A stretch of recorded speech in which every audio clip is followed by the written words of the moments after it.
हो रही थी। कल हमने वर्किंग कैपिटल मैनेजमेंट पे कुछ क्वेश्चंस देखे थे पास पेपर से, तो कोई सवाल, कोई कैलकुलेशन जिस पे आपको गाइडेंस चाहिए, एनी क्वेश्चन?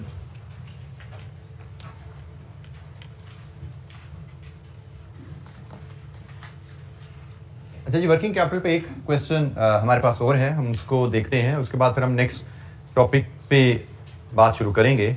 ये क्वेश्चन आपको हैंडआउट में दिया गया था, क्वेश्चन नंबर 3, हैंडआउट जो आपसे मैंने व्हाट्सएप ग्रुप में शेयर किया, उसमें ये क्वेश्चन अवेलेबल है। ये क्वेश्चन भी मैंने CA फाइनल लोड स्कीम से पिक किया है, और लेकिन थोड़ा सा छोटा सवाल था, तो जनरली जो छोटे क्वेश्चन होते हैं वो आसान समझे जाते हैं। तो 10 मार्क का ये क्वेश्चन है, इसको जरा पढ़ते हैं और देखते हैं कि इसमें क्या हमारे लिए कुछ चैलेंज है। रिक्वायरमेंट है, calculate the effect of proposed credit policy on the profitability of the company.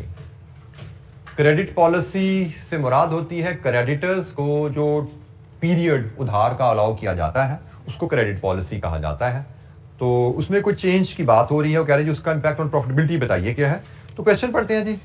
XY Limited produces a single product which has a large market. It sells on average 360,000 units per month at a price of 160 per unit. The variable cost is 120 per unit. ये product की कहानी आ गई, monthly data उसने दिया हमें। All sales are made on credit.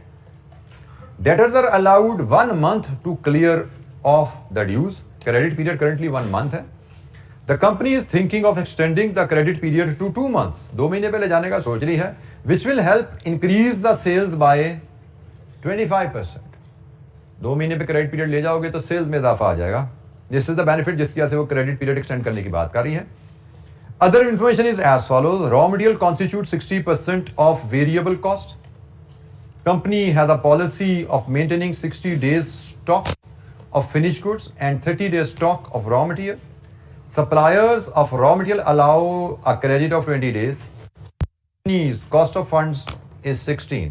Calculate the effect on the proposed credit policy on the profitability of the company. अच्छा, यहां से अगर सबसे पहले तो हमें असूल डेवलप करना है कि हमें किस असूल पे इसको फैसला करना चाहिए। हमें जो चीज यहां से नजर आ रही है कि अगर हम क्रेडिट पॉलिसी बढ़ाएंगे तो हमारी सेल्स भी बढ़ने वाली है। क्रेडिट पॉलिसी बढ़ाएंगे मतलब 1 महीने की जगह 2 महीना अलाउ करेंगे, तो पहली बात सेल्स ना भी हिलें, सेल्स अगर ना भी हिलें तो पीरियड 1 मंथ से 2 मंथ्स पे जाने पे डेटर्स का बैलेंस बढ़ जाएगा, और सेल्स भी बढ़ गई हैं तो डेटर के बैलेंस में ज्यादा इजाफा आ गया, तो डेटर का बैलेंस तो बढ़ जाएगा भाई ये पॉलिसी बदलने से। डेटर का बैलेंस 2 वजह से बढ़ा, एक 1 मंथ से 2 मंथ पे गए और एक सेल्स बढ़ गई, क्योंकि डेटर के बैलेंस डिटर्मिनेशन में 2 चीजें आती हैं ना, एक एनुअल क्रेडिट सेल्स आती है और एक क्रेडिट पीरियड आता है। तो डेटर का बैलेंस हम देखते हैं वो बढ़ेगा। दूसरी चीज हम देखते हैं, जब सेल्स बढ़ेंगी तो कॉस्ट ऑफ सेल्स बढ़ेंगी, कॉस्ट ऑफ सेल्स बढ़ेंगी तो हमारी फिनिश गुड का स्टॉक बढ़ जाएगा, क्योंकि फिनिश गुड का स्टॉक कॉस्ट ऑफ सेल्स पे और डेज पे डिपेंडेंट है। डेज तो नहीं बदले लेकिन कॉस्ट ऑफ सेल्स तो बदल गई। दूसरा, कॉस्ट ऑफ सेल्स बदलेंगी तो हमारी रॉ मटेरियल की कंजम्पशन बदलेगी, रॉ मटेरियल की कंजम्पशन बदलेगी तो हमारी रॉ मटेरियल डेज तो गिवन है, कंजम्पशन पे डिपेंडेंट है रॉ मटेरियल का स्टॉक लेवल। रॉ मटेरियल का स्टॉक लेवल 2 चीजों पे डिपेंडेंट होता है, रॉ मटेरियल कंजम्पशन पे और डेज पे। तो डेज तो नहीं बदले रॉ मटेरियल के, लेकिन कंजम्पशन तो बदल जाएगी, तो इसका मतलब अगले पीरियड में हमारे रॉ मटेरियल का स्टॉक भी बदलेगा एंड सिमिलरली पेबल्स भी हमारे बदलेंगे। सो हमारे एक है current receivable, inventory and payables, और एक आ जाएगा इस नई पॉलिसी के साथ अगले साल का रिसीवेबल्स, पेबल्स एंड इन्वेंट्री। इन दोनों का जो नतीजा रिजल्टेंट होता है, एक करंट वर्किंग कैपिटल है और एक प्रपोज्ड वर्किंग कैपिटल रिक्वायरमेंट है। हमें इस सवाल का जो हल निकालना है वो हल हमारा निकलेगा इस अंदाज में। हम लेंगे हमारी प्रोजेक्टेड वर्किंग कैपिटल रिक्वायरमेंट क्या है, इसको हम कंपेयर करेंगे हमारी करंट वर्किंग कैपिटल रिक्वायरमेंट क्या है। यहां से हमें मिल जाएगा हमारी additional funds required. Additional fund required के साथ ही उसने हमें कॉस्ट ऑफ फाइनेंस दी गई है। इसको जब हम मल्टीप्लाई करेंगे कॉस्ट ऑफ फंड से, तो आपको याद हो हमने cost of financing working capital की एक छोटी सी इक्वेशन पढ़ी थी, अभी तक इस्तेमाल नहीं की थी, ये पहला इस्तेमाल आ रहा है। Working capital investment into cost of fund, वो कॉस्ट ऑफ फाइनेंस आती है। लेकिन यहां पे हम एडिशनल फाइनेंस पे जब additional cost of finance apply करेंगे तो हमें मिलेगा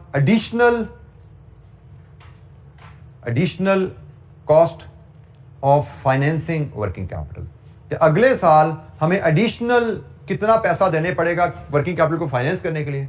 और इस केस में वर्किंग कैपिटल को फाइनेंस क्यों कर रहे हैं आप? सेल्स बढ़ाने के लिए। ये कॉस्ट है, इसमें से बेनिफिट एडजस्ट कर दो। अगर हम देखते हैं हमारा एडिशनल कंट्रीब्यूशन हमें क्या मिलेगा, और फिर हम यहां पे नेट देख लेंगे। नेट हमारा प्रॉफिट आ रहा है या लॉस आ रहा है। हमसे रिक्वायरमेंट में क्या किया गया है? इंपैक्ट ऑन प्रॉफिट, यही कहा गया जी। इस पॉलिसी का इंपैक्ट ऑन प्रॉफिट बताइए। तो पॉलिसी का इंपैक्ट ऑन प्रॉफिट बताने के लिए हमें ये वर्किंग सारी करनी पड़ेगी। पहले इस वर्किंग के प्लान को समझ लीजिए। कोई चीज नहीं पिक हुई तो पूछिए। हमें देखना है हमारा, अगर हम पॉलिसी इंप्लीमेंट करते हैं, प्रोजेक्टेड वर्किंग कैपिटल रिक्वायरमेंट क्या होगी, हमारी करंट वर्किंग कैपिटल रिक्वायरमेंट क्या है, एडिशनल कितना पैसा हमें अगले साल इंजेक्ट करना पड़ेगा। उस एडिशनल पैसे पे रेट हमें ऑलरेडी गिवन है, कॉस्ट ऑफ फंड 16%।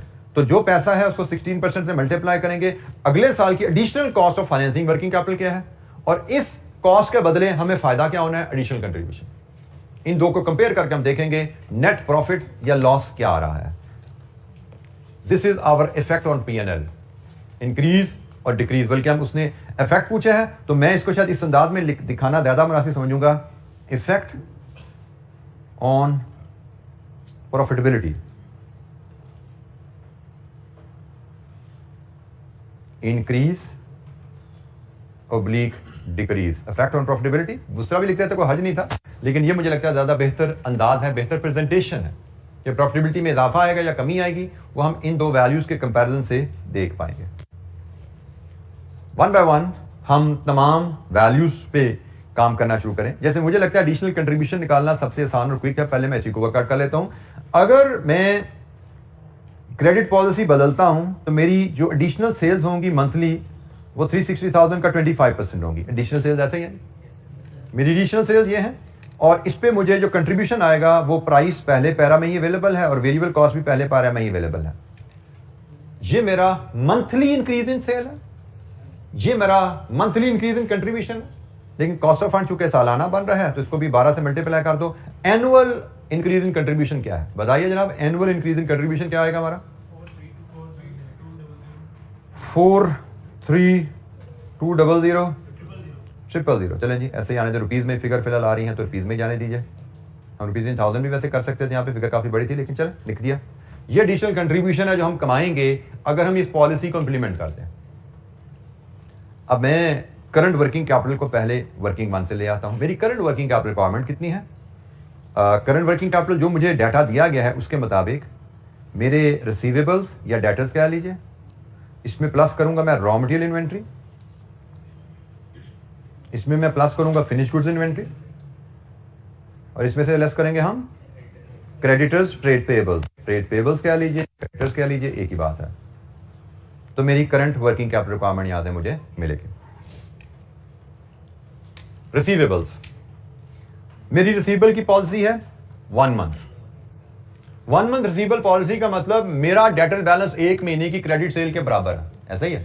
तो फार्मूले में हर दफा फार्मूले में जाना जरूरी नहीं होता।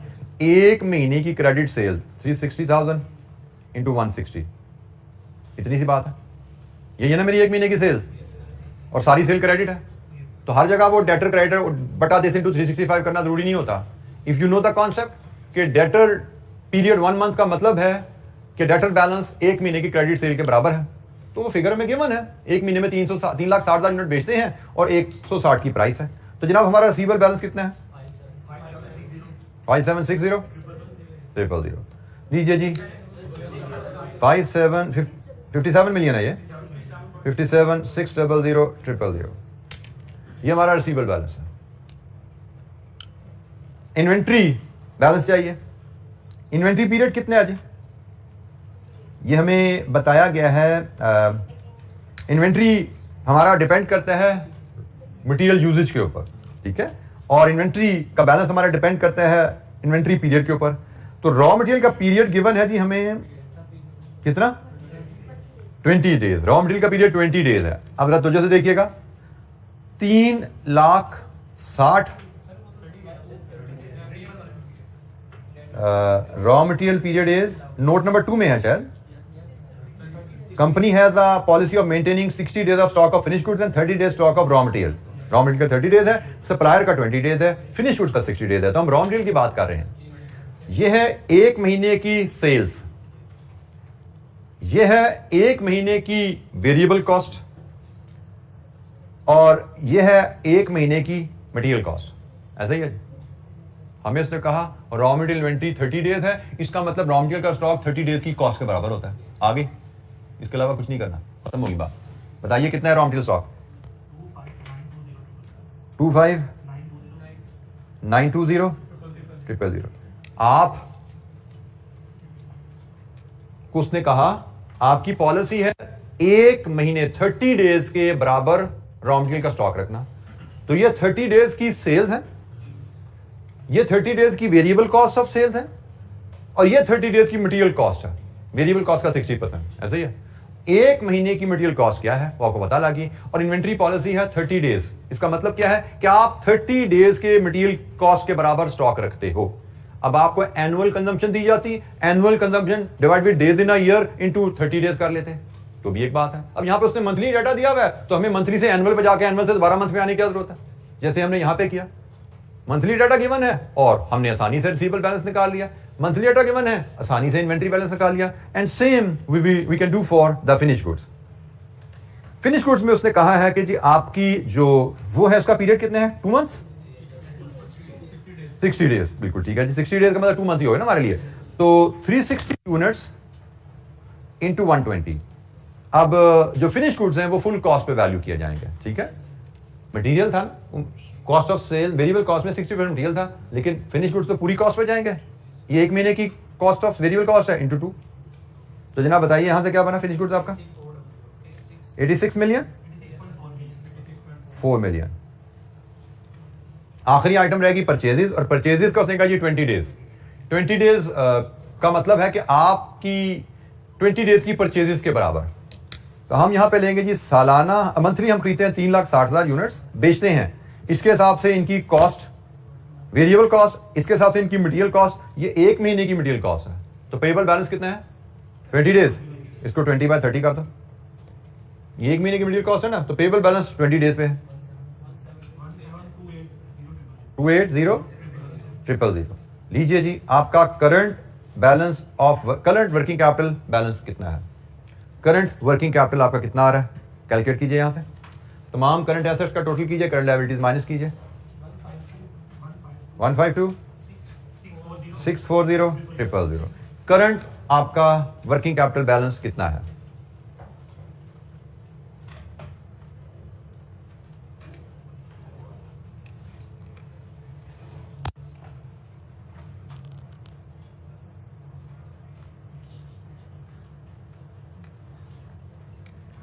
$152,640।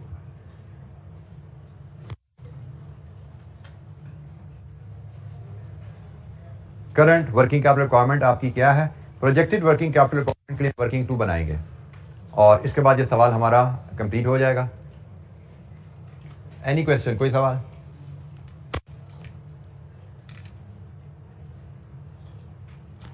मैं इसको थोड़ी सी वर्किंग को स्मार्टली जरा यहाँ पे प्रेजेंट करूँ। मुझे लग रहा है कि हम बड़ी बेहतर अंदाज में बड़ा आसानी से चीज़ों को यहाँ पे मैनेज कर सकते हैं। मैं वर्किंग 1 में ही रहते हुए ये हमारा करंट, और ये एक प्रोजेक्टेड का कॉलम यहीं पे मैं बनाता हूँ। मैं प्रोजेक्टेड, और मैं इसकी कैलकुलेशन के लिए इफेक्ट जो है उसको इनकॉर्पोरेट करूँगा यहाँ पे। वर्किंग 2 नहीं, हम वर्किंग 1 से ही इसको भी हैंडल करने जा रहे हैं। अब जरा तुझे से देखिएगा, हमारे रिसीवेबल बैलेंस 2 महीने की सेल पे चले जाएंगे, और सेल्स भी अब हो जाएगी 25% ज़्यादा। तो यही रिसीवेबल बैलेंस पकड़ें, इसमें 25% सेल का इजाफा डालें, और इसमें 2 मंथ्स ज़रा 2 कर दें। ऐसा ही है। अगर सिर्फ पीरियड 1 मंथ से 2 मंथ होता तो इसने डबल हो जाना था, लेकिन सिर्फ पीरियड 1 मंथ से 2 मंथ नहीं हुआ, सेल्स भी 25% से बढ़ गई है ना। तो आप फार्मूले से आओ या लॉजिकली स्मार्टली ऐसे वर्क कर लो, एक ही बात है। दोबारा सुनो, ये 1 महीने की सेल पे खड़ा हुआ है। अगर हम कहें कि सेल्स वहीं की वहीं है, सिर्फ पीरियड 2 महीने कर दें तो इसमें ज़रा 2 हो जाना था। लेकिन अब हम कह रहे हैं सेल्स भी 25% बढ़ जाए तो ज़रा 2 भी होगा और 25% से भी सेल्स की वजह से इफेक्ट भी आएगा। तो जनाब इससे प्रोजेक्टेड देखो आप कहां जाता है, आपका 144 मिलियन। अच्छा जी, इसके बाद नेक्स्ट इन्वेंट्री। पिछली इन्वेंट्री हमारे पास है। इन्वेंट्री में सिर्फ वॉल्यूम का चेंज आ रहा है या पीरियड का भी चेंज आ रहा है? सेल में तो 2 चेंज आ गए थे ना, वॉल्यूम का भी आ गया, पीरियड का भी आ गया। इन्वेंट्री में सिर्फ वॉल्यूम का चेंज है, तो आपको सिर्फ इसको 1.25 से मल्टीप्लाई करना है, ऐसा ही है जी। तो जनाब इन्वेंट्री बैलेंस कहां गया? 32.4 million. Similarly inventory finish goods, volume का चेंज है या डेज भी चेंज हो रहे हैं? सिर्फ वॉल्यूम का चेंज है, 1.25 108 million. Same goes for payables, सिर्फ वॉल्यूम बदल रहा है या पीरियड भी बदल रहा है? पेबल पे भी सिर्फ वॉल्यूम का इफेक्ट ही आएगा ना, कॉस्ट ऑफ सेल्स बदलेगी, परचेजेस बदलेंगी, पीरियड तो नहीं चेंज हो रहा है इसका। तो जनाब इसको भी आपने सिंपली 1.25 करना है, 1.25 करना है। तो बताइए जनाब कितना आ गया? 21.6 मिलियन। लीजिए जी, यहां से आप देखिए आपका रिवाइज्ड वर्किंग कैपिटल रिक्वायरमेंट क्या आती है, प्रोजेक्टेड वर्किंग कैपिटल रिक्वायरमेंट। आपको अगले साल कितना वर्किंग कैपिटल चाहिए होगा अगर आप इंक्रीज इन सेल्स को टारगेट करते हो? 262.8 मिलियन। 262.8 मिलियन। हमने इस वर्किंग को स्मार्टली प्रेजेंट कर दिया कि भाई करंट लेवल से अगले साल हम जाना चाह रहे हैं, तो क्या क्या इंपैक्ट्स आएंगे। सिर्फ डेटर्स हैं जिस पे 2 इंपैक्ट आ रहे हैं, डेटर्स पे, रिसीवेबल्स पे। वॉल्यूम का भी इंपैक्ट आ रहा है और पीरियड का इंपैक्ट भी आ रहा है, क्योंकि कंपनी क्रेडिट पॉलिसी बदल रही है। क्रेडिट पॉलिसी बदलने से सेल्स बढ़ गई हैं, तो क्रेडिट पॉलिसी का इंपैक्ट भी डेटर्स पे आ गया, सेल्स बढ़ने का इंपैक्ट भी आ गया। लेकिन बाकी जगह कहीं कंपनी पॉलिसी नहीं बदल रही, वो डेज वहीं के वहीं खड़े हैं। ये 1 मंथ पे है, ये 2 मंथ पे है और ये 20 डेज पे, इनमें कोई चेंज नहीं आया। इनको सिर्फ वॉल्यूम की हिट लगेगी कि वॉल्यूम की वजह से जब सेल्स बढ़ेंगी, कॉस्ट ऑफ सेल्स बढ़ेंगी, तो इनके बैलेंसेस भी बढ़ जाएंगे उसी प्रोपोर्शन में। तो हम अगेन, मैं फिर बात करूं, आप सालाना वैल्यूज निकाल के फार्मूला से लाएं, डिवाइड विद 360 इंटू 30 करके लाएं, या आप इस तरह एडजस्ट कर दें, एक ही बात है। ठीक है, तो हमने स्मार्टली एडजस्ट किया 62.8 मिलियन। अब यहां से बताइए आपका इंक्रीज एडिशनल फंड्स कितना आपको चाहिए अगले साल? 110.16 मिलियन। इस पे 16% सालाना कॉस्ट कितनी पड़ जाएगी आपको? 625,600। तो जनाब यहां से हम देखते हैं एडिशनल कंट्रीब्यूशन है, नेट इंक्रीज इन प्रॉफिट आ रहा है। कितना इंक्रीज इन प्रॉफिट है?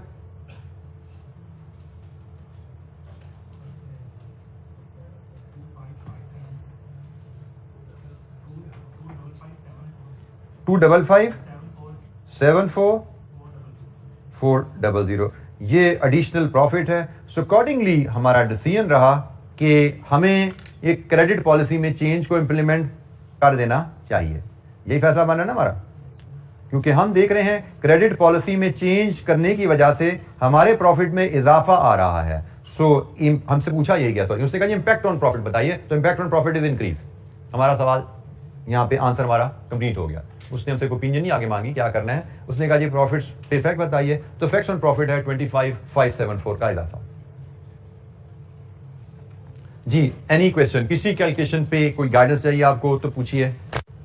ये हमारी कंप्लीट आंसर की वर्किंग है, बाकी वर्किंग से हमने इसको सपोर्ट किया हुआ है। ये आंसर है हमारा, आगे इसकी वर्किंग आ रही है। यहां तक हमारा आंसर है, इफेक्ट ऑन प्रॉफिट इंक्रीज नजर आ रहा है हमें। जी, एनी क्वेश्चन?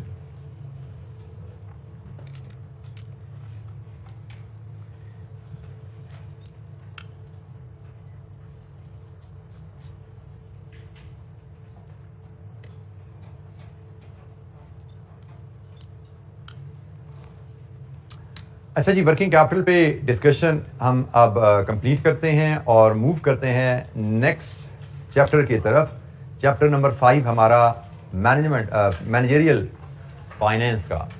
हम फाइनेंशियल मैनेजमेंट पढ़ रहे हैं MFA में, और फाइनेंशियल मैनेजमेंट में हम 4 चैप्टर कवर कर चुके हैं। 2 चैप्टर हमारे रहते हैं, एक बजटिंग है और एक रिस्क मैनेजमेंट है। बजटिंग का चैप्टर हिस्टोरिकली हमारे पास कैफ 8 में चल रहा था, कैफ 8 के ही सिलेबस का हिस्सा था। वर्किंग कैपिटल का चैप्टर जो हमने डिस्कस किया, मैंने आपसे शेयर किया, वो हमारा सीफैप से यहाँ पे आया है। कॉस्ट ऑफ कैपिटल सीफैप से आया हुआ है। हमने अभी तक जो 4 चैप्टर पढ़े, कैपिटल इन्वेस्टमेंट अप्रेजल कैफ 8 में पहले से मौजूद था, सोर्सेज ऑफ फाइनेंस कैफ 8 में पहले से मौजूद था, कॉस्ट ऑफ कैपिटल सीफैप से इस सेशन एमएफए के लिए नया आया, वर्किंग कैपिटल सीफैप से एमएफए के लिए नया आया। तो 4 चैप्टर में से 2 पुराने कैफ के हैं, 2 सीफैप से नए आए हैं। अब हमारे पास जो नया चैप्टर ये हम 5वां पढ़ने जा रहे हैं, ये फिर कैफ वाला चैप्टर है। ये कैफ में ऑलरेडी एग्जिस्ट करता था, कैफ 8 से यहाँ मूव किया है। कैफ 8 में इस चैप्टर पे काफी फ्रीक्वेंटली क्वेश्चन आता था और मुझे लगता है कि हम यहाँ पे भी कैफ 6 में भी एक्सपेक्ट करेंगे कि 10 दफा अगर हमारा पेपर बनेगा, 10 में से कम 7-8 दफा इस टॉपिक पे सवाल आएगा। ऑल्दो हम एनालिसिस देखते हैं रीसेंट अटेम्प्ट का, तो मॉडल पेपर में 10 नंबर का सवाल आया हुआ है और स्प्रिंग में सवाल नहीं आया हुआ, लेकिन मेरे हिसाब से 10 में से 7-8 दफा सवाल आना चाहिए। इसका मतलब कमिंग अटेम्प्ट में इस एरिया से सवाल आने की लाइक्लीहुड काफी ज्यादा है बजटिंग के क्वेश्चन से। अच्छा, इस चैप्टर का नाम तो है बजटिंग एंड फोरकास्टिंग। इसमें दोनों चीजें हम पढ़ते हैं, बजट क्या है, फोरकास्ट क्या है, दोनों पढ़ते हैं। फोरकास्टिंग के भी कुछ टूल्स हैं, उन पे बात भी होती है और बजटिंग के भी टूल्स पे बहुत ज्यादा डिस्कशन हमारी रहती है। हिस्टोरिकली देखें तो फोरकास्टिंग के एरिया पे न्यूमेरिकल पोर्शन भी, पहले हिस्टोरिकल बल्कि टेक्निकली देखें तो न्यूमेरिकल एरिया भी फोरकास्टिंग के पोर्शन में बहुत लिमिटेड है, थोड़ी ज्यादातर डिस्कशन ही है, बड़ा लिमिटेड सा न्यूमेरिकल पोर्शन है। बजटिंग में ज्यादातर न्यूमेरिकल है, थ्योरेटिकल डिस्कशन बहुत लिमिटेड है। तो ये तो इनका कंट्रास्ट हो गया नेचर वाइज।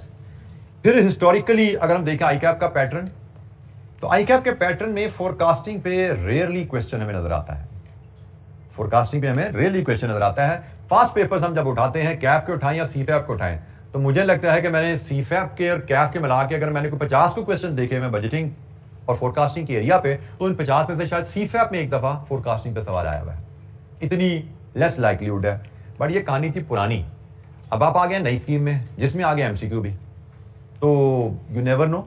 फोरकास्टिंग पे पूरा सवाल तो एग्जामिनर ना दे, लेकिन 1 या 2 एमसीक्यू 2-3 नंबर के दे सकता है। तो फोरकास्टिंग को हम करेंगे सिर्फ उतना ही जितना क्लासरूम में हमने पढ़ लिया, उससे ज्यादा कोई रिसर्च इस पर नहीं करनी आपने।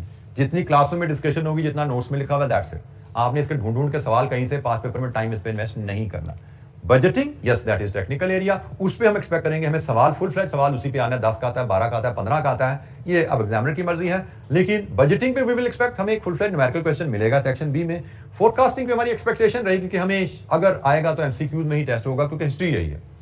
बट हम जीरो नहीं होंगे, हम पढ़ के जाएंगे, जो क्लासरूम में हम एस्पेक्ट फुली कवर करेंगे। कभी 5-7 नंबर का सवाल दे भी दिया उसने तो हम कर पाएंगे, ऐसा नहीं कि हम जीरो होंगे। हम फोरकास्टिंग को भी पढ़ेंगे, हम बजटिंग को भी पढ़ेंगे। ज्यादा टाइम हमारा बजटिंग पे जाने वाला है। फोरकास्टिंग में शायद हमारा मैक्सिमम 1 लेक्चर लगना है, बजटिंग पे में भी हमारे 6-7-8 लेक्चर लगने हैं। ठीक है, तो हमारा टाइम भी इसी हिसाब से इन्वेस्ट होने जा रहा है। तो जनाब, बजटिंग फोरकास्टिंग हम टर्म बोली जा रहे हैं, सबसे पहले इनका मतलब तो समझे होता क्या है। ये बजट से मुराद है एन ऑर्गेनाइजेशनल प्लान, एक इदारे का plan. Plan is always about future, you should know that. Relating to a fixed future period express in numbers. Organisational plan relating to future express in number. Numbers में express किया जाए plan. किस तरह express किया जाता है, इसकी documents क्या होती हैं? Budgeted statement of comprehensive income, PNL जिसको हम कहते हैं, budgeted statement of financial position, budgeted statement of cash flows. ये एग्जांपल्स हैं आपकी बजट की, प्लान की, कि आप अपना टारगेट सेट करते हो। प्लान को हम टारगेट भी कह सकते हैं कि आने वाले फ्यूचर पीरियड में आप कितना मुनाफा कमाना टारगेट करते हो। आने वाले साल के एंड पे आपकी स्टेटमेंट ऑफ फाइनेंशियल पोजीशन में एसेट्स और लायबिलिटीज कितनी आप टारगेट करते हो या एक्सपेक्ट करते हो, और आने वाले साल में आपके कैश फ्लोज की पोजीशन क्या होने वाली है, कितना इनफ्लो कितना आउटफ्लो डिफरेंट हेड्स में आपको मिलने वाला है।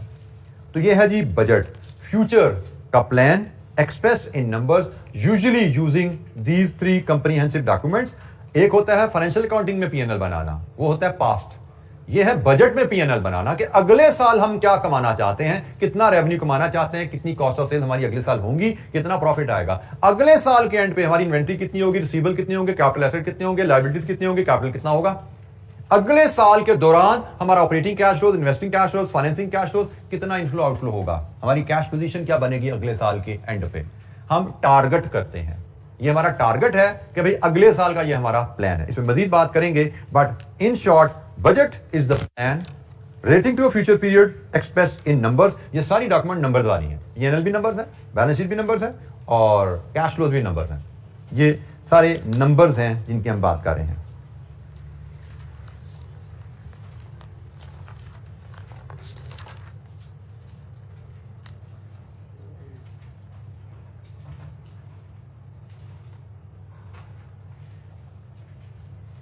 अच्छा जी, फोरकास्ट क्या होती है? Forecast is use of historic data to determine the direction of future trends. Past data को यूज करके फ्यूचर ट्रेंड की डायरेक्शन एस्टिमेट करना, दिस इज फोरकास्ट। अब मैं बड़ी सिंपल अल्फाज में आपको फोरकास्ट और बजट अपनी एक छोटी सी मिसाल से अगर समझाऊं, फॉर एग्जाम्पल आप जिन्ना हॉस्पिटल से वॉक करना शुरू करो और वॉक करते करते आप इधर राइज कॉलेज पहुंचे। आपने टाइम नोट किया कि भाई जिन्ना हॉस्पिटल से राइज तक आने में मुझे इतना टाइम लगा, और अब आप इस टाइम और ट्रेवलिंग को देख के एस्टिमेट करो कि भाई अगर मैं इसी तरह चलता जाऊं तो मुझे कलमा चौक पहुंचने में कितना टाइम लगेगा। This is forecast. Pass study किया कि भाई उधर से इधर आने में 15 मिनट लगे हैं, तो यहां से कलमा तक जाने में इस हिसाब से 10 मिनट लगेंगे। This is forecast. बजट क्या है? टारगेट। कि भाई मैंने कलमा चौक 8 मिनट में पहुंचना है, अब मुझे अपनी स्पीड को कैसे एडजस्ट करना चाहिए? Budget is your target which you want to achieve, it is your plan, I want to achieve this. Forecast is an estimate based on past, future, how does it look like. ठीक हो गया? तो forecast is an estimate and budget is your target. हाँ, ये जरूर है कि भाई फोरकास्टिंग का टूल जो होता है वो बजटिंग में आपके लिए बड़ा हेल्पफुल रहता है। जैसे मैंने कहा, आपने फोरकास्टिंग की, 10 मिनट का अंदाजा लगाया,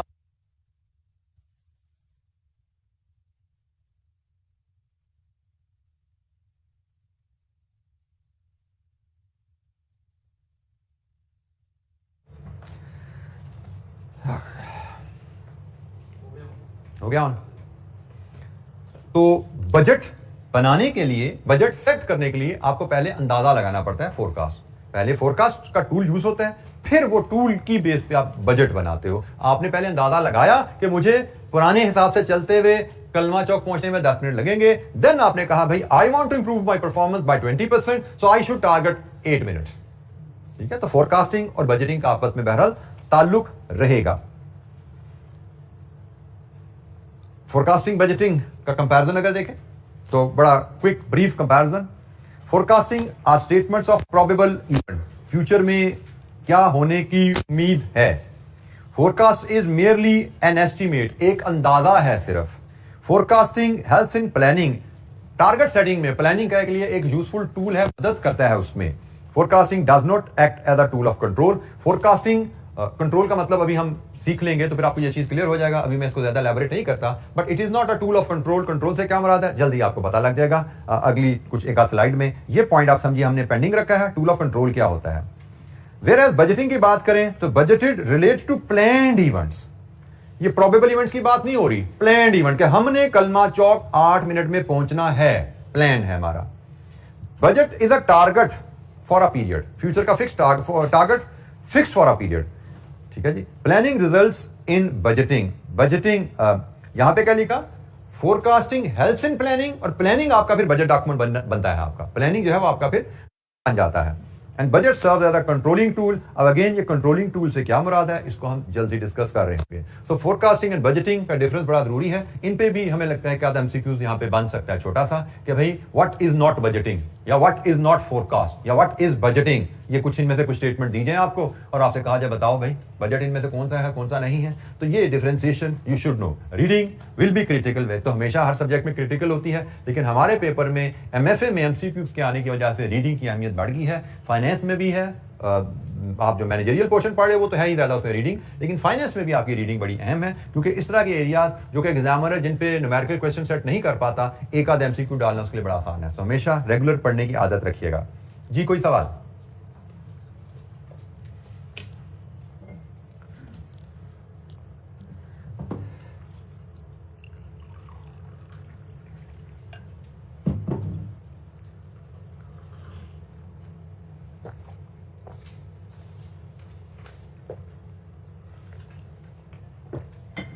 अच्छा जी, हम फोरकास्टिंग पे बात शुरू करते हैं पहले, जो कि जैसे मैंने कहा एक छोटा रेलेवेंट पोर्शन है और इसमें ज़्यादा डिस्कसिव बातें हैं, न्यूमेरिकल पोर्शन भी आएगा इसमें।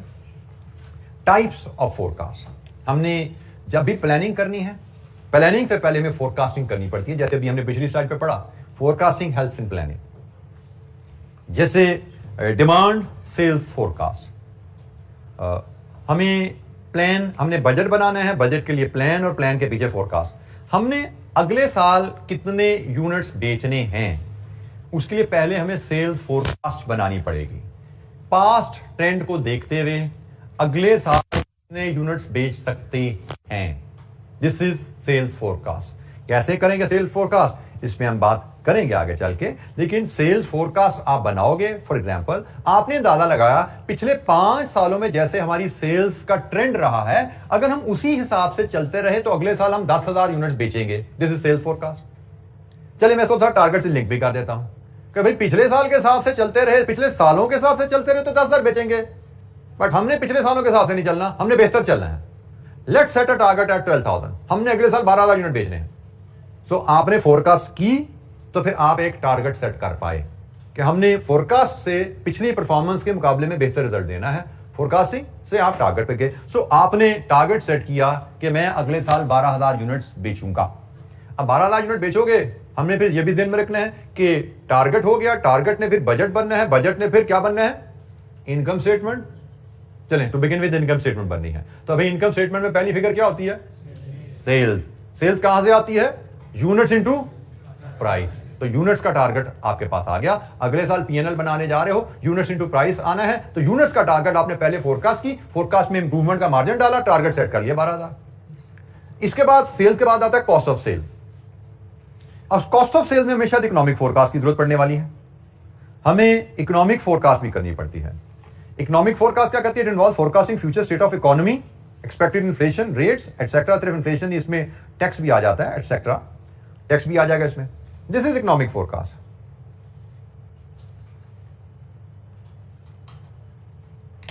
कि आपने अगर बजट बनाना है अगले साल का, तो आपको फोरकास्ट करना पड़ेगा कि अगले साल एक्सपेक्टेड इन्फ्लेशन रेट्स क्या चलेंगे, बिजली का पर यूनिट रेट कहां जाएगा, टैक्सेशन के रेट्स क्या होंगे, गवर्नमेंट के डिफरेंट लेवीज, एक्साइज, इंपोर्ट क्या होगी।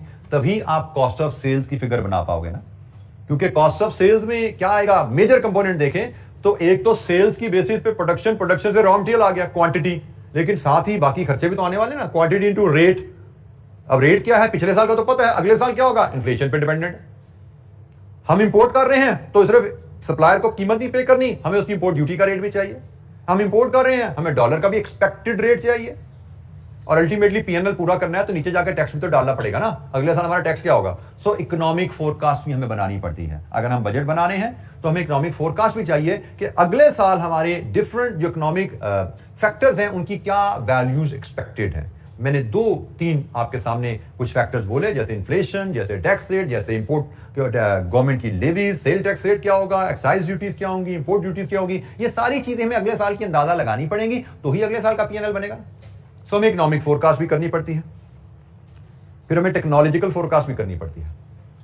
टेक्नोलॉजिकल फोरकास्ट क्या है कि हम जो प्रोडक्शन टेक्नोलॉजी यूज कर रहे हैं, क्या ये टेक्नोलॉजी अगले साल सक्सेसफुली चलती रहेगी या इसके एडवांस वर्जन्स आने वाले हैं। टेक्नोलॉजिकल फोरकास्ट बड़ी जरूरी है, क्योंकि अगर आप टेक्नोलॉजिकल फोरकास्ट नहीं करते तो फॉर एग्जांपल आपकी प्रोडक्शन मशीनरी जो है वो बिल्कुल ऑन द वर्च ऑफ ऑब्सोलिसेंस है, बहुत ज्यादा रिसर्च हो चुकी है, नई टेक्नोलॉजी लॉन्च होने वाली है। अगर आप फोरकास्ट करके इस चीज को आइडेंटिफाई नहीं कर पाते कि मेरी मशीनरी की नई टेक्नोलॉजी लॉन्च होने वाली है, तो आपको जब पता ही नहीं कि लॉन्च होने वाली है तो उस पर शिफ्ट होने की फाइनेंशियल प्लानिंग आप कैसे करोगे। क्योंकि जब भाई नई टेक्नोलॉजी आने का मतलब क्या है कि पुराना प्लांट बेचना है, नया प्लांट खरीदना है, और इस काम में तो करोड़ों अरब रुपए लग जाते हैं बात का, डिपेंडिंग ऑन आपके बिजनेस का साइज क्या है। आपने अगर ये फोर्सी ही नहीं किया कि भाई टेक्नोलॉजी बदलने वाली है, तो आपने पैसों का बंदोबस्त भी नहीं किया। सोर्स ऑफ फाइनेंस में हमने बातें की हैं कि पैसों का बंदोबस्त करने में टेक्स टाइम, आपको फिजिबिलिटी बनानी पड़ती है, फाइनेंसर से डिस्कशन करनी पड़ती है, निगोशिएशन करनी पड़ती है, it takes time in raising finance. आपको पता ही नहीं टेक्नोलॉजी चेंज हो रही है, आपने फाइनेंस की अरेंजमेंट का बंदोबस्त ही नहीं किया हुआ। अगर आपके कंपेटिटर्स प्रॉपर टेक्नोलॉजिकल फोरकास्ट के साथ चल रहे हैं, वो फाइनेंस अरेंज करके बैठे हुए हैं। जैसे ही टेक्नोलॉजी चेंज हुई, they immediately switch to the new technology. और नई टेक्नोलॉजी से क्या इफेक्ट आ सकते हैं possibly? Quality of the product में improve and cost of the product में रिड्यूस। दोनों केसेस में आप आउट ऑफ बिजनेस हो जाओगे अगर आपने ये प्लानिंग ना की, ये फोरकास्टिंग ना की। सो प्लानिंग हमें करनी है और प्लानिंग के लिए हमें फोरकास्टिंग की जरूरत पड़ती है। ये टेक्नोलॉजी का फोरकास्ट एक तो मैंने बिजनेस पॉइंट ऑफ व्यू से आपको बता दिया ना, बिजनेस पॉइंट ऑफ व्यू से इसको हिट पड़ जाएगी हमें, लेकिन बजटिंग पॉइंट ऑफ व्यू से नया प्लांट खरीदना है तो फाइनेंसिंग कैश फ्लो अरेंज करने का प्लान करो। नया प्लांट खरीदना है तो इन्वेस्टिंग कैश फ्लो अपनी प्लानिंग में डालो। नया प्लांट खरीदना है तो नए प्लांट की डेप्रिसिएशन पीएनएल में डालो, ताकि आपकी प्लानिंग की एक्यूरेसी बेहतर से बेहतर हो। तो प्लानिंग की एक्यूरेसी बेहतर से बेहतर करने के लिए आपको टाइप्स ऑफ फोरकास्ट की हम बात कर रहे हैं। आपको सेल्स फोरकास्ट करनी पड़ती है, आपको इकोनॉमिक फोरकास्ट करनी पड़ती है, आपको टेक्नोलॉजिकल फोरकास्ट करनी पड़ती है। ये 3 ब्रॉड टाइप्स ऑफ फोरकास्ट हैं जो बजटिंग के लिए आपको करनी पड़ेगी, जो प्लानिंग के लिए आपको करनी पड़ेगी। पहले फोरकास्ट है, फिर फोरकास्ट की मदद से आप प्लान बनाते हो। अच्छा, जिसके बाद है जी फोरकास्टिंग मेथड्स। जो फोरकास्ट करनी है तो फोरकास्टिंग के मेथड्स क्या है? थ्योरेटिकल डिस्कशन ज्यादातर, थोड़ा सा न्यूमेरिकल आएगा मुझे लगता है यहां पे आके क्वांटिटेटिव मेथड में। पहला फोरकास्टिंग मेथड में 2 ब्रॉड कैटेगरीज ऑफ टूल होते हैं, एक क्वालिटेटिव टूल और एक क्वांटिटेटिव टूल। जैसे नाम से ही जाहिर है, क्वांटिटेटिव मतलब नंबर्स वाला टूल, इसमें नंबर यूज होते हैं। क्वालिटेटिव मतलब इसमें नंबर्स यूज नहीं होते, ये सब्जेक्टिव टूल है, ये जजमेंटल टूल है, जजमेंट की बेसिस पे यूज किया जाता है। तो qualitative tool based on human judgement, qualitative tool non mathematical approach है। क्वालिटेटिव टूल बहुत कामयाब है लेकिन शॉर्ट टर्म प्रेडिक्शन में इस पे थोड़े से टूल पे हम बात करेंगे। वेयर क्वांटिटेटिव टूल जो है वो मैथमेटिकल न्यूमेरिकल मॉडल्स होते हैं, जिसकी फर्दर 2 टाइप्स हैं, एक टाइम सीरीज है, एक कॉजल मॉडल है। तो फोरकास्टिंग मेथड्स में हम पे यहां पे भी नोट भी आ सकता है 2-3 नंबर का, और हमें एमसीक्यूज में भी टेस्ट किए जा सकते हैं। क्वालिटेटिव मेथड्स क्या है? There are 4 types of qualitative methods of forecasting. आपने सेल्स फोरकास्ट करनी है, आपने इकोनॉमिक फोरकास्ट करनी है, आपने टेक्नोलॉजिकल फोरकास्ट करनी है। 4 मेथड्स हैं जिनसे हम क्वालिटेटिव वे में फोरकास्ट कर सकते हैं। जैसे सेल्स फोरकास्ट की मिसाल लेके आप मार्केट रिसर्च को समझ सकते हो। सेल्स फोरकास्ट आप करना चाह रहे हो, आप मार्केट रिसर्च की मदद से सेल्स फोरकास्ट बना सकते हो। मार्केट रिसर्च क्या होती है? Surveys and interviews. आप 10 लोगों या 20 लोगों की टीम बनाओ, उनको एक सर्वे क्वेश्चन दो, उस क्वेश्चन को इस तरह डिजाइन किया जाता है जिसमें पूछा जाता है कस्टमर की आपकी प्रोडक्ट से सेटिस्फेक्शन क्या है, कस्टमर आपकी प्रोडक्ट को अपने फ्रेंड्स एंड फैमिली मेंबर्स को रिकमेंड करने में इंटरेस्टेड, कस्टमर आपकी प्रोडक्ट को कितनी वैल्यू प्लेस करते हैं। सो उन क्वेश्चनर के रिस्पॉन्स से आप जजमेंट डेवलप कर सकते हो कि हमारी प्रोडक्ट की सेल्स अगले साल किस डायरेक्शन में जाने वाली है। एस्टिमेट कर सकते हो, मार्केट रिसर्च सर्वेज की मदद से आप एस्टिमेट कर सकते हो सेल्स की डायरेक्शन। ये हमने कहा जी क्वालिटेटिव मेथड है। इससे आपको नंबर्स नहीं मिले कि हमारी सेल कितने यूनिट्स होगी अगले साल, 12,000 या 14,000। इससे आपको एक डाटा सा मिल गया जिसकी बेस पे आप जजमेंट एक्सरसाइज कर सकते हो कि लोगों को आपकी प्रोडक्ट पसंद है या नहीं है। पसंद है तो कितने % लोगों को पसंद है, कितनी पसंद है, इतनी पसंद है कि अपने दोस्तों को भी बताते फिरते हैं या सिर्फ अपने तक ही रखते हैं। सो जजमेंट के लिए आपको डाटा मिलेगा, आप मार्केट रिसर्च के थ्रू सेल्स फोरकास्ट जैसे मैंने कहा डेवलप कर सकते हो।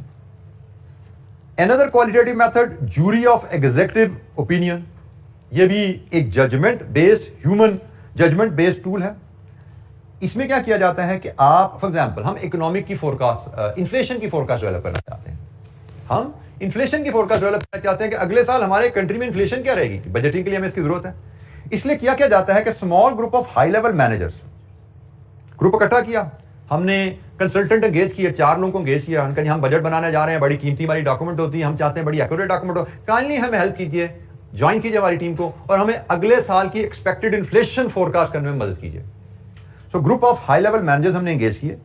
मकसद क्या है कि ये आपस में डिस्कशन करें, ठीक है जी, और इसमें कुछ ना कुछ स्टैटिस्टिकल मॉडल भी वो यूज कर सकते हैं। Idea, generating new ideas by working together, wherein the managerial experience is combined with the statistical model. Jury of executive opinion, team को टास्क दिया कि भाई आप 4 लोग एक्सपर्ट हैं, काइंडली बैठिए, डिस्कशन कीजिए, किसी टूल की जरूरत है इस्तेमाल कीजिए, हमें आप इन्फ्लेशन की एक्सपेक्टेड रेट बताइए अगले साल क्या होगा। Just 2 liner. High level managers engage किए, असाइनमेंट दी गई, आप मैथमेटिकल टूल यूज करना कीजिए, जजमेंट यूज करना कीजिए, हमें एक्सपेक्टेड इन्फ्लेशन बताइए। दिस इज अनदर मेथड कि आपने जूरी बना दी एग्जेक्टिव ओपिनियन देने के लिए। डेल्फी मेथड, डेल्फी मेथड इसी का ही थोड़ा रिफाइंड वर्जन है, इसी का ही थोड़ा रिफाइंड वर्जन है। इसमें भी पैनल ऑफ एक्सपर्ट को एंगेज किया जाता है और उनको इंडिविजुअली टास्क दिया जाता है। यहां पे था टीम का टास्क, यहां पे था टीम का टास्क, इकट्ठे मिलकर बताओ इन्फ्लेशन क्या होगी। यहां पे मैनेजर्स है, यहां पे उसे एक लेवल ऊपर एक्सपर्ट्स आ गए। यहां पे एक्सपर्ट्स को कहा जाता है हर बंदा बताए उसकी नजर में इन्फ्लेशन अगले साल क्या होगी, साथ फैक्टर्स भी बताओ। हर बंदा क्वेश्चनियर की बेसिस पे, एक सिलेक्टेड क्वेश्चन की बेसिस पे अपनी ओपिनियन डेवलप करता है। These experts develop written opinion. ये ओपिनियन फिर शेयर की जाती है आपस में कि भाई आपने कहा 10%, आपने कहा 9%, आपने कहा 12%, आपने कहा 6%, जरा आपस में शेयर तो करो और डिबेट तो करो, सारे एक्सपर्ट हो ना, फैक्टर्स को आपस में डिस्कस करो till a consensus is obtained. Discussion हुई, फिर दोबारा सबने अपनी अपनी ओपिनियन दी, फिर देखा कि हम मैच कर चुके हैं। अगर तो मैच कर गए हैं तो फाइनल हो गया रेट, अभी भी डिफरेंसेस हैं, फिर डिस्कशन करो, फिर ओपिनियन जनरेट करो, फिर मैच करो। This exercise repeated until a consensus is obtained. यहां पे ग्रुप ओपिनियन दे रहा है, यहां पे इंडिविजुअल ओपिनियन दे रहे हैं, फिर डिबेट हो रही है, फिर दोबारा ओपिनियन आ रही है, फिर डिबेट हो रही है, फिर ओपिनियन आ रही है, till consensus is reached. Again हमें यहां पे जिस तरह जितनी दो लाइनें लिखी हुई हैं इतनी ही याद रखेंगे आप तो बहुत है, मोर देन सफिशिएंट है, कोई रिसर्च इसमें नहीं करनी। एंड फाइनली फिर एक ये एस्टिमेट्स ऑफ सेल्स फोर्स, ये प्राइमरली सेल्स के बारे में यूज किया जाता है। यहां पे सेल्स के अलावा टेक्नोलॉजिकल फोरकास्ट भी आ सकती है, इकोनॉमिक फोरकास्ट भी आ सकती है, ठीक है जी। यहां पे सारी चीजें आ सकती हैं, technical sales, economics and technological. Sales estimate of sales force ये सिर्फ सेल्स के लिए यूज होता है कि आप सेल्स के लोगों को इकट्ठा करो। जब आप हमारे सेल्स फोर्स का फेस हैं, आप कस्टमर्स के पास जाते हैं, आप मार्केट में फिरते हैं, आप बताइए बेस्ड ऑन योर एक्सपीरियंस आपके एरिया में हमारी सेल्स अगले साल कितनी होगी, आपके एरिया में हमारी सेल्स अगले साल कितनी होगी। सो सेल्स फोर्स से जो बिल्कुल आपके फ्रंट वॉरियर्स हैं उनसे ओपिनियन लीजिए, वो भी आपको अंदाजा डेवलप करने में एक अच्छी मदद कर सकते हैं। तो हमने बजटिंग के चैप्टर में बजट और फोरकास्ट का मतलब देखा, टाइप्स ऑफ फोरकास्ट जिनकी हमें जरूरत पड़ती है उस पर बात की, और फिर फोरकास्टिंग टूल्स को हमने डिस्कस करते हुए क्वालिटेटिव टूल्स हमने डिस्कस किए हैं। क्वालिटेटिव टूल्स की डिस्कशन पे आज हम बात कंप्लीट करते हैं। हम नेक्स्ट टाइम जब मिलेंगे इंशाअल्लाह ताला तो हम क्वांटिटेटिव टूल्स पे हम बात शुरू करेंगे। आज के लिए इतना ही। Thank you very much.